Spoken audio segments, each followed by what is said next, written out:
केवल क्षत्रिय संगठन नहीं, जितने भी संगठन उन्हें चाहने वाले हैं उनके अध्यक्ष, राष्ट्रीय अध्यक्ष सब वहाँ पहुँचेंगे और आनंद मोहन जी के रिहाई के ऊपर आवाज़ बुलंद कर देंगे। जिन जिन लोगों को सड़क से उठा के मेरे पिता ने मंत्री या सांसद बनाया, आज उन्हीं के कारण, उन्हीं गद्दारों के कारण उन्हें पहले फांसी फिर आजीवन कारावास की सज़ा सुनाई गई। तो सरकार की और नीतीश कुमार की बौखलाहट हमें आज भी आनंद मोहन जी के ताकत का एहसास दिला रही है। ऐसा होगा कि और इन लोगों ने जिस तरह से मेरे पिता को जेल के अंदर प्रताड़ित करने की कोशिश की है, तो अब वो समय आ गया कि खुले आसमान में भी इन लोगों का दम घुटेगा। तो राजद की तरफ से तो सपोर्ट तो है, पूरे तरीके से सपोर्ट है। हमने देखा विधानसभा में भी किस तरह से पूरे 30 एमएलए ने किस तरह से चिल्लाया कि आनंद मोहन जी को रिहा किया जाए।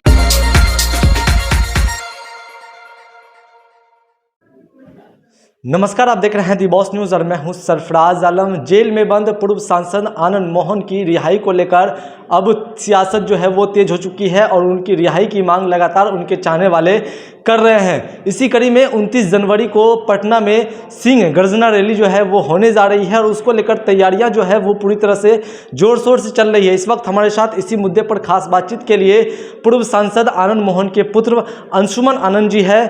सबसे पहले क्या कुछ कहेंगे और जो तैयारी है, जो रैली है, इसका मुख्य उद्देश्य क्या है, ये बता दें। देखिए, रैली का मुख्य उद्देश्य है कि पिछले 2 साल पहले मुख्यमंत्री जी ने अपने मन से ये वादा किया था कि वो प्रतिमा उधर लगाने का काम करेंगे, महाराणा प्रताप का, और आनंद मोहन जी को रिहा करने का उनने ये वादा किया था कि पुराने साथी हैं, जितना चिंता आपको है उससे कई ज़्यादा चिंता उन्हें है। तो हम लोग जितने आनंद मोहन जी को चाहने वाले हैं वो लगातार पिछले 14.5 साल से इस आंदोलन के ऊपर काम करने का इन लोगों ने किया है और काफ़ी लंबा आंदोलन चला है। ये उनके चाहने वालों के दम पे अभी तक चलते आए। तो उसी में हम लोग वहाँ पे जो पटना को हम लोग घेरने का काम करेंगे और वहाँ सभी, बस बिहार ही नहीं, बाहर से जितने भी संगठन हैं और जितने नेता हैं वो वहाँ पहुंचने का काम करेंगे। क्या अनुमान लगाया जाए कि कहां से लोग आने वाले हैं इस रैली में? इस रैली में यूपी हो गया, राजस्थान हो गया और मध्य प्रदेश है, जहां अन्य जितने भी केवल क्षत्रिय संगठन नहीं, जितने भी संगठन उन्हें चाहने वाले हैं उनके अध्यक्ष, राष्ट्रीय अध्यक्ष सब वहाँ पहुँचेंगे और आनंद मोहन जी के रिहाई के ऊपर आवाज़ बुलंद कर देंगे। क्या लगता है राजनीतिक षड्यंत्र के कारण जो है ये जेल से नहीं निकल रहे हैं? देखिए, इस मामले में पिछले 14.5 साल से जितने भी नेता हैं उन लोगों ने लगातार बिहार के जितने भी नेता हों, भले ही वो जॉर्ज फर्नांडिस हों या नीतीश कुमार, तेजस्वी यादव जी, शिवानंद तिवारी, जीतन राम मांझी, सब ने समय समय पे ये बोला है कि आनंद मोहन जी कृष्णैया मामले में निर्दोष है और उन्हें षड्यंत्र तहत जेल के अंदर रखा हुआ है। लेकिन अब जब उनका समय पूरा हो गया है तो सरकार की और नीतीश कुमार की बौखलाहट हमें आज भी आनंद मोहन जी के ताकत का एहसास दिला रही है और ये दिखा रहे हैं कि किस तरह से उनके समर्थकों से और उनके समर्थकों के एकजुटता से आज भी सरकार डरी हुई है और निर्दोष होने के बावजूद उन्हें जेल में रखा और सज़ा पूरी होने के बाद भी उन्हें जिस तरह से अंदर रखा हुआ है, ये काफ़ी दुर्भाग्यपूर्ण है। एक सवाल और है, कुछ दिन पहले जब चुनाव का मौसम था तो उसमें सीएम नीतीश कुमार ने एक खुले मंच से जो है घोषणा की थी, जितनी चिंता आप लोगों को है उतनी चिंता हमें भी है। तो ये पहला बार नहीं है, शुरू में भी 90 के दशक में नीतीश कुमार जी एक बार खुद धरने पे बैठे थे और बोले थे कि ये मामले में उन्हें फंसाने की कोशिश की जा रही है। फिर उसके बाद हमने देखा कि नीतीश कुमार जी जब पावर में आते हैं तो वापस इस केस पे आनंद मोहन जी को सज़ा सुनाई गई और लगातार चुनाव के आसपास बिना आमंत्रण के भी कई नेता, जितने भी नेता हैं, वो आनंद मोहन जी के घर पे पहुंचने का काम करते हैं। और जब जब ज़रूरत, जब जब चुनाव आता है, आनंद मोहन जी इनके नज़र में निर्दोष हो जाते हैं। अभी आपने बैठक में एक बात कही थी कि जिन्हें नेता बनाया गया है, जिन्हें उन्होंने नेता बनाया है पूर्व सांसद आनंद मोहन, उन्हीं लोगों की वजह से जो है आज वो जेल से नहीं निकल पा रहे हैं।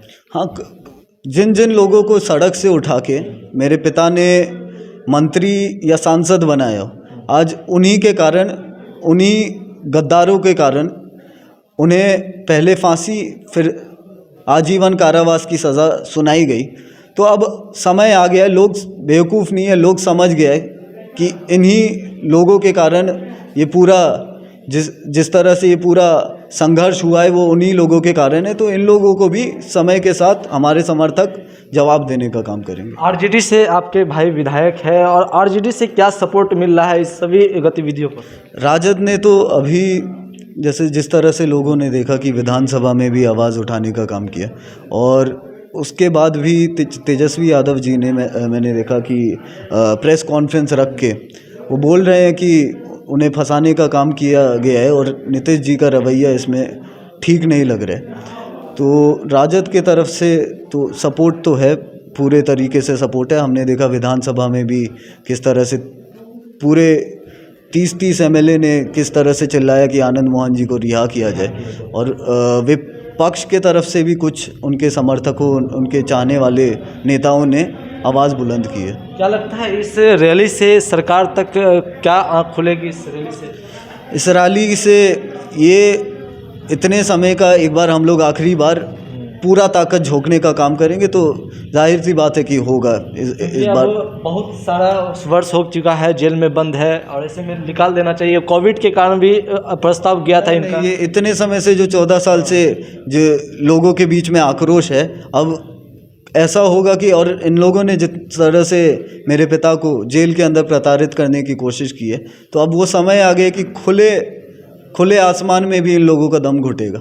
चलिए, कहीं ना कहीं जो पूर्व सांसद आनंद मोहन की रिहाई को लेकर जो मांग उठ रही थी, वो अब कहीं ना कहीं तेज हो चुकी है। अब सड़कों पर उतरकर जो है ये लोग प्रदर्शन करेंगे। जो उनके चाहने वाले हैं वो अब सीएम बिहार सरकार के खिलाफ प्रदर्शन करेंगे, और उग्र प्रदर्शन करने को ये लोग चेतावनी दे रहे हैं। 29 जनवरी को जो सिंह गर्जना रैली होने जा रही है, उसमें कहा जा रहा है कि देश विदेश से भी कोई लोग आने वाले हैं, और लोग भारी संख्या में वहां पहुंचेंगे, और जो पूर्व सांसद आनंद मोहन जेल में बंद है, उनके आवाज़ को बुलंद करने के लिए जो है आवाज़ उठाई जाएगी, और सरकार तक आवाज़ जो है वो पहुंचाने का काम जो है उस रैली के माध्यम से किया जाएगा।